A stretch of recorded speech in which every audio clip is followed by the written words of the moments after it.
Di dunia yang dibangun di atas warisan darah dan keturunan dewa, hiduplah seorang anak yang tidak mewarisi apa-apa, tidak mata saringan, tidak cucu mematikan, tidak bahkan kemampuan dasar untuk disebut ninja.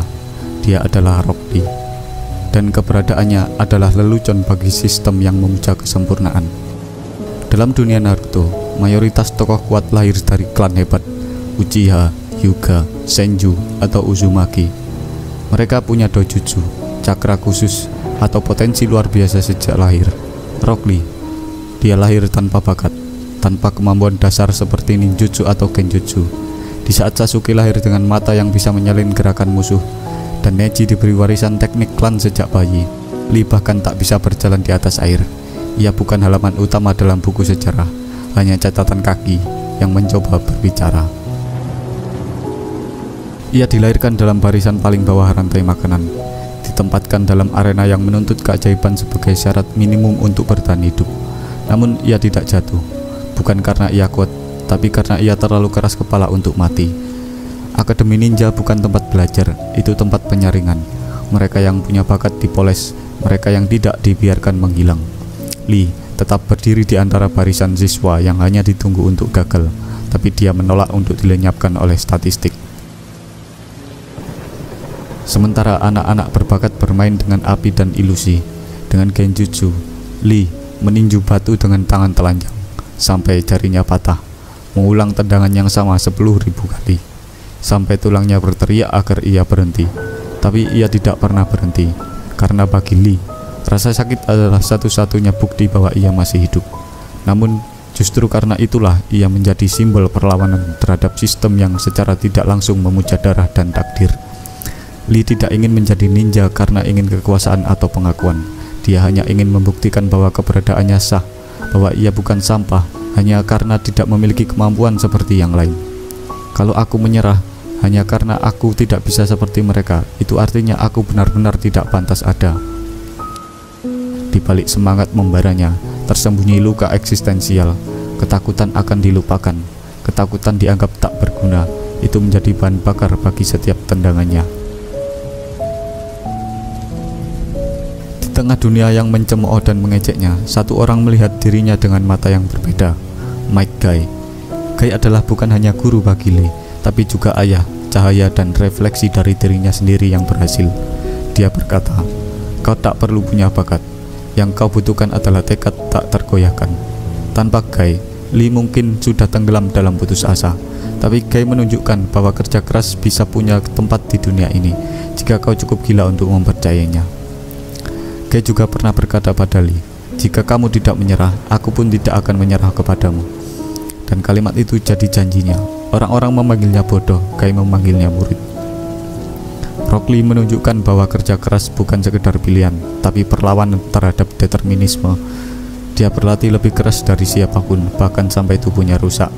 Guy Sensei berkata, Rock Lee bukanlah yang terbaik, tapi tidak ada yang bisa mengalahkan kemauannya. Dia percaya bahwa ketekunan dapat menyaingi bakat, bahkan jika dunia mengatakan sebaliknya. Neji berkata, "Manusia tak bisa melawan takdir." Lee menjawab tanpa kata, dengan keringat dan darah.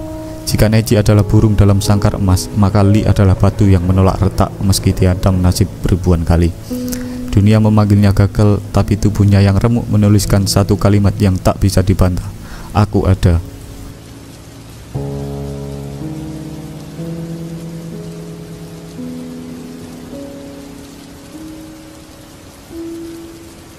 Momen saat dia membuka gerbang dalam pertarungan melawan Gaara adalah titik kulminasi. Tubuhnya remuk, lawannya jauh lebih berbakat, tapi dia tetap bertarung dengan harga dirinya sebagai manusia biasa. Itu seperti dia berkata, "Aku tahu bahwa aku bukan siapa-siapa di dunia kalian, tapi aku akan membuat kalian melihatku." Lee membuka gerbang neraka dalam tubuhnya sendiri, bukan demi menang, tapi demi membuktikan bahwa bahkan manusia tanpa takdir pun bisa membuat surga menoleh. Saat Sasuke mencari jalan pintas menuju kekuatan gelap, Lee menempuh jalan berdarah menuju dirinya sendiri. Yang satu meninggalkan desa demi kekuasaan, yang satu rela kehilangan hidup demi kehormatan. Dunia tak selalu tahu siapa yang lebih kuat, tapi Lee tahu siapa yang lebih jujur. Latihan sampai pingsan, luka permanen, operasi dengan peluang hidup 50 banding 50. Lee menjalani itu semua. bukan karena ia mencintai penderitaan, tapi karena ia tahu setiap luka itu adalah bukti bahwa ia melawan dunia yang menolaknya. Menyerah berarti mati dalam diam. Bertahan meski tubuh remuk adalah satu-satunya cara untuk tetap merasa hidup. Bagi Lee, selama aku masih berdiri, aku akan terus maju karena aku tidak punya kemewahan untuk menunggu keajaiban. Dan ketika tubuhnya tak lagi bisa berdiri, ketika dokter berkata bahwa hidupnya sebagai ninja sudah selesai, Lee hanya tersenyum lemah dan bertanya, "Kalau aku tidak bisa jadi ninja, maka apa gunanya aku hidup?" Pertanyaan itu bukanlah ratapan, itu adalah ikrar. Ia bukan pahlawan, ia bukan penyelamat dunia, ia bahkan bukan legenda. Tapi jika dunia ini dibangun atas tulang-tulang orang kecil yang dilupakan sejarah, maka Rock Lee adalah fondasi paling murni dari kehormatan manusia.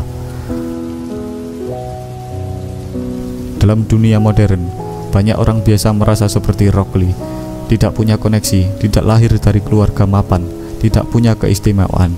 Tapi Lee mengajarkan bahwa menjadi biasa bukan alasan untuk menyerah, itu alasan untuk bertarung lebih keras.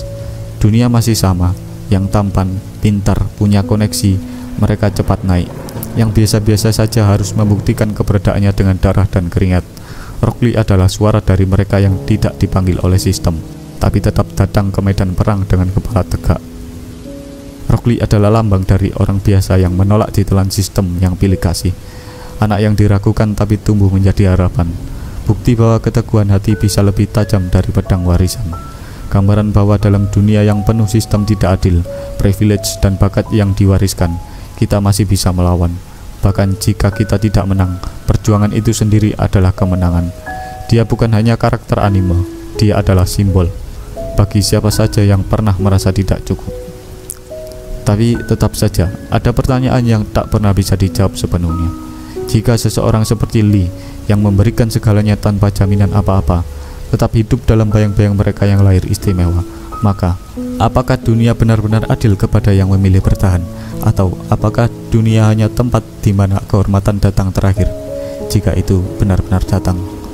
Terima kasih.